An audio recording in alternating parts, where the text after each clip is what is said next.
As the Roaring Twenties were drawing to an end, so too was an era of relative prosperity for many Americans. As early as 1926, the construction of new housing had decreased. Businesses had too much inventory and too few buyers.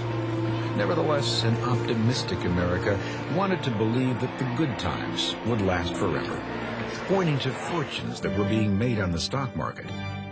Even people with little money to spare wanted in on the action, and stockbrokers readily agreed to sell shares on margin, where they would lend citizens money to buy stock. These investors figured the stock's price was bound to go up and up, allowing them to pay back the stock's original price tenfold. The constantly rising price of stocks cast a spell over the nation. Noon-hour traffic stood still as people eagerly awaited news of their improved finances. Even distinguished Yale University economist Irving Fisher made a bold speculation. The nation is marching along a permanently high plateau of prosperity.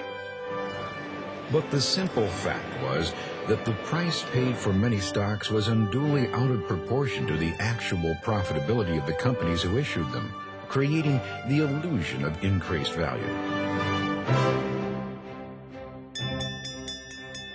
On October 29, 1929, reality finally caught up with the stock market, and what went up came crashing back down. Panicked investors sold 16 million shares in a single day, many for just pennies a share. Millions of other stocks went unsold entirely on that afternoon, known as Black Tuesday. In just a matter of hours, the stock prices took such a nosedive that any gains made over the previous year vanished. The market's collapse was the most distressing downturn in the history of the New York Stock Exchange.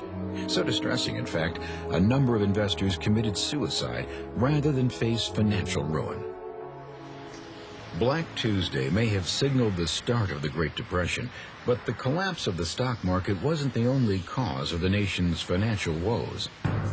The federal government of the 1920s had supported big business with low interest rates and very little governmental regulation, especially over the stock market. In turn, many businesses borrowed more money to expand than they could ever afford to repay. High tariffs that had kept American business owners happy because they kept foreign-made products out of the U.S. unfortunately meant many European countries were unable and increasingly unwilling to buy American-made products. For instance, Germany was barely able to pay the World War I reparations she owed, and high tariffs like the Hawley-Smoot Tariff Act, passed by Congress in 1930, only made matters worse.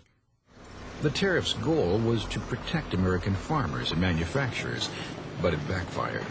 America found itself unable to sell her farm goods and manufactured products abroad.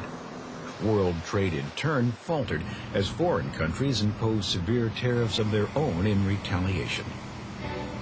Many key industries were struggling even before Black Tuesday. Throughout the boom times of the Roaring Twenties, agriculture had been in a tailspin. The textile, steel, automobile, and railroad industries were also beginning to feel the pinch. As the unemployment rate increased, most families bought even less.